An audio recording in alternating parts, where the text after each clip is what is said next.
24শে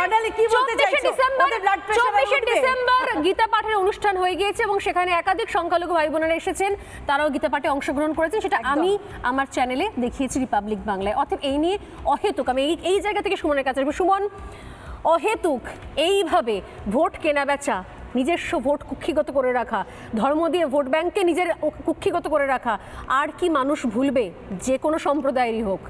না, মানুষ, নমস্কার সকলকে, আর মানুষ এটা এবার বুঝতে পারছে যে ছদ্ম সেকুলারিজম দিয়ে আর বেশি দিন চলে না।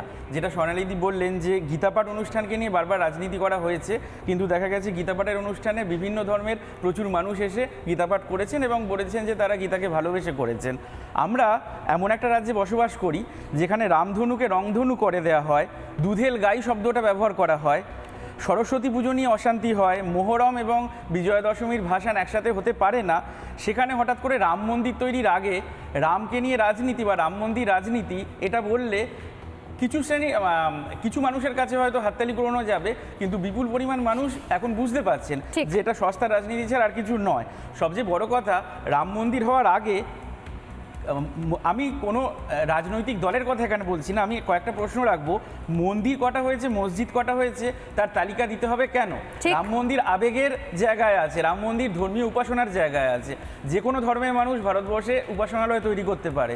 রাম মন্দির, আমি একজন হিন্দু, একজন সনাতনী হিসেবে রাম মন্দির আমি দেখছিলাম সুমনবাবু যে ম্যাঙ্গালোর থেকে লোক এসছে, হ্যাঁ দেখছিলাম আমি, ইংল্যান্ড থেকে, লন্ডন থেকে লোক এসছে, দুবাই থেকে লোক এসছে, দুবাই থেকে এসছেন, তারা এসে দেখছেন। এটা তো তাদের ব্যক্তিগত বিষয়, তাদের এটা তো ধর্মীয় উপাচার বা কোনো মন্দিরের সাথে ব্যক্তিগত জায়গা। এটাকে রাজনীতির ময়দানে আনা হচ্ছে কেন এখন এই সময় দাঁড়িয়ে? কেন বিতর্ক হচ্ছে, কেন মায়াপুর নিয়ে হচ্ছে না?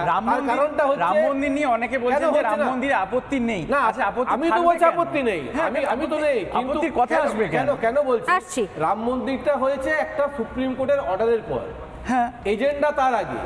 এজেন্ডা আমি রাম মন্দির করব, অর্ডার কি আসবে জানি না, অর্ডার হয়ে গেল, যিনি অর্ডার করলেন তিনি তারপরের দিনে রাজ্যসভার এমপি হয়ে গেলেন। এই জন্যই মানুষের কাছে প্রশ্ন জাগছে যে কিভাবে করলেন। আরে তাহলে মমতা, আচ্ছা শুনুন, মমতা বন্দ্যোপাধ্যায় কোনো এজেন্ডা নেই তো, মমতা বন্দ্যোপাধ্যায় কোনো এজেন্ডা নেই তো, তাহলে উনি খতিয়ান দিচ্ছেন কেন?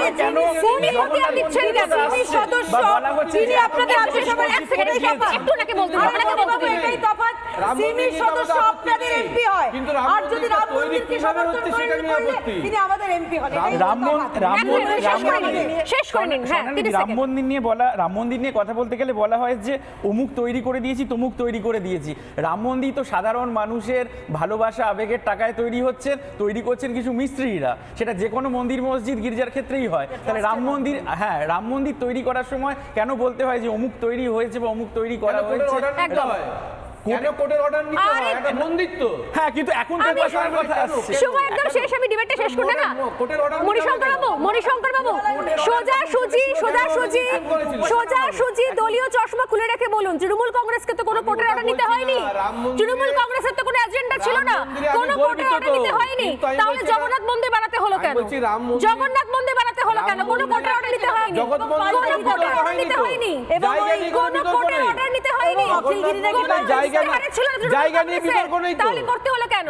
আর পরে কখন আমার শোতে আসলে বলবেন হিসাব করে 2014 সাল থেকে আজকে 2023 বিজেপি সরকারে আছে, কটা রাজ্যে কটা মন্দির বানিয়েছে বিজেপির সরকার, হিসাব নিয়ে বলবেন।